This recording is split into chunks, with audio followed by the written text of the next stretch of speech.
Hey, my name's ShawNshawN and I do art on ShawNshawN.co and Specials on AV. Today we're going to review Dark Phoenix. So Dark Phoenix is the story of X-Men. They're kind of sent to space. The US Challenger, it's in space and something goes awry on the mission and they're stranded in space. No one knows what happened, so the X-Men fly up there. They see the spaceship's almost falling apart. They quickly get in there and get most of the crew out except Jean. She's the last one there. And Jean is kind of holding the ship together with her spout powers. And then all of a sudden this kind of solar flare thing hits and then she sucks all of it into her. And as she goes back down, she says she feels fine. They look fine at first, but then they're like, wow, your powers massively increase, right? And at the same time, Jean is starting to lose control of her power. She's always had kind of an issue really maintaining this dangerous power, similar to the way Magneto always ends up killing people.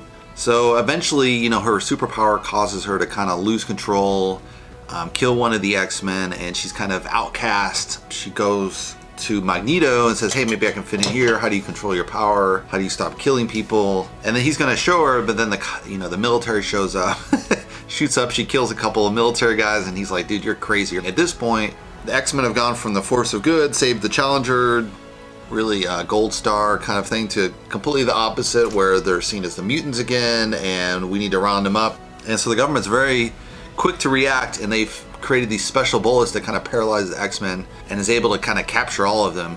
At the same time, the people that were behind this mysterious space force dust, whatever it is, they show up on the planet and they're looking and looking and looking, and they find out Jean has absorbed all this power, right? And so they're trying to seduce Jean, and they take her to her thing. And this is right at the point when she's already lost control and been kind of estranged from the X-Men. And people are debating, hey, should we help her? Should we kill her? What should we do? This is really crazy. And she's about to steal her power. And at this point, X-Men come together. They're fighting each other between those that want to kill her, those that want to save her, and they're kind of battling it out. And then the military shows up at the same time, so it's a big fight to the finish, right, so to say. I really enjoyed, as far as the analysis of the film, it's not too bad. It's an hour, 53 minutes. They're kind of closer to the 1.5 hour. I think it's good. I don't think any of the parts felt overplayed. It felt, it pretty much moves through the part. There's a lot of action, so it doesn't feel tired throughout the film. I kind of like this idea of one of the X-Men becoming,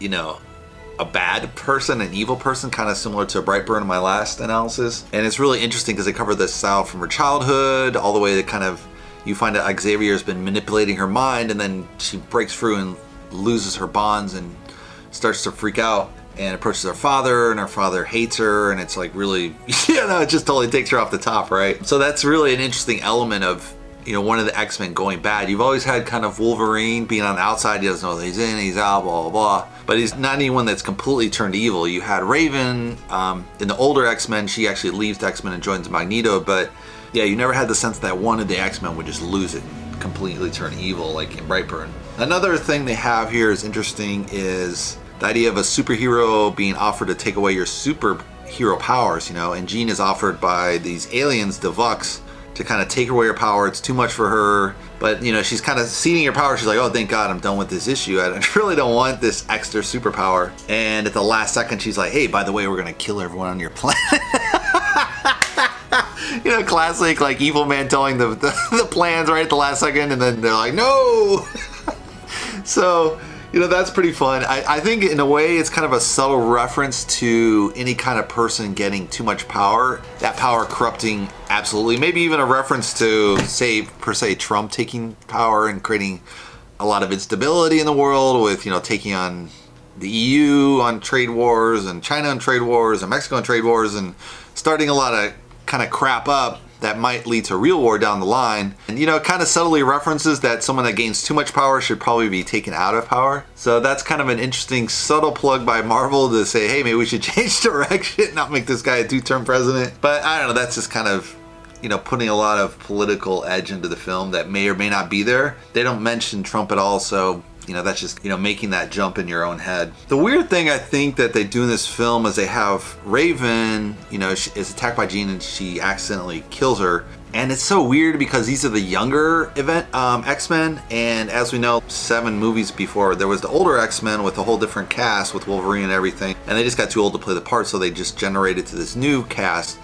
But you have Raven dies here. How did she play all the earlier movies? It doesn't make any sense. only a really comic book geek nerd would notice this, but it's kind of doesn't work as a tragedy because she survives later and works with Magneto, so you're like, it just doesn't work. I think what they're trying to do here is, Marvel realizes if you add more tragedy in it, like Lord of the Rings, you're gonna have way more staying power. And that's true. I think that's one of the reasons films like Superman aren't as popular anymore, because Superman's always, no matter what happens to Superman, he lives, right? He's not like this guy ever dies, and he usually reverses things and he puts people in prison, but there's no real tragedy, right, in his life. And I think the film studios are kind of realizing, hey, if you have more tragedy, it's a little bit darker, it's gonna have a much more broader appeal. Especially what happened with the last Avengers movie when they had this kind of flip where the guy wins in the end, you're like, no, he's the villain, how can he be the anti-hero? And so I think what they're doing here is kind of that they're playing with a little bit of those characteristics. It doesn't exactly work because Jean doesn't completely flip against her friends. So if she had flipped against her friends, then maybe that would have worked, and then Vooks had been the good guy somehow. That might have been kind of interesting. But in the way it doesn't, it's running a lot of the fumes of tiredness of seeing a lot of Marvel films with similar plot lines, and people that love this style film, they're gonna be like, whatever, dude. But it definitely has a little bit of tiredness, the same like say Mission Impossible. No matter how good the stunts and craziness, it's like, dude, how many freaking films can you make with Tom Cruise in it, right? And it has a similar issue, even though those movies come out like really over the top and people love to see them, but plot wise, it's kind of like, okay, this is kind of the similar plot. There's some of the characters are getting tired in there, because the initial one had really good character changes over time, and the teams changed quite a bit, but now it's kind of like the same team, and it's just, they need to kill off some of those members or bring in new ones and kind of mix it up. It really adds a lot of spice to it. There's always a danger that you lose a lot of the crowd, so maybe that's why they haven't done it. And then X-Men's trying to do that here to kind of mix it up with Raven dying, but it doesn't exactly work for me. I think they probably should have killed off someone else, but whatever. I mean, it's a comic book film. It's all made up anyway, right? Anyway, that's my review. I think it's a fun film. I don't think it lives up quite to, not up to say the Avengers, but the Avengers just had built up so long that it just had this huge impact. X-Men has had quite a life too, but these younger ones don't really play into the older ones, some of the plot lines, so that's a little bit sloppy on the execution, but that's kind of what happened when you have older X-Men and younger X-Men, and there's no way to work that out somehow. But yeah, I think it's a good, fun film. I'll give it a thumbs up. If you want to subscribe, you can subscribe below. And hope to see you on the next movie review. Thanks for watching, guys.